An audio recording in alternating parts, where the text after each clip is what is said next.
Welcome to pets. இந்த KG நானே ready பண்ணது. 3க்கு 2. இதில் 4 பேர் லவ் பேர்ட்ஸ் வாங்கி விட்ருக்கேன். 4 பானை நல்லா ஃப்ரீ ப்ளை பண்ணுதுங்க. எல்லா சிக்கிலும் வாங்கி விட்டேன். இப்போ கொஞ்சம் எல்லாம் பெருசாகிட்டாங்க. இதுக்கு ஃபுட்டு பார்த்திங்கன்னா தெனை, அப்புறம் கட்டில் போன், மார்னிங் கொத்தமல்லி தழை, வீக்லி ஒன்ஸ் எக் ஃபுட் வைப்பேன்.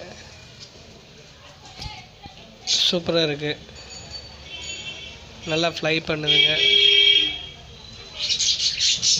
பார்த்தாலே தெரியும்.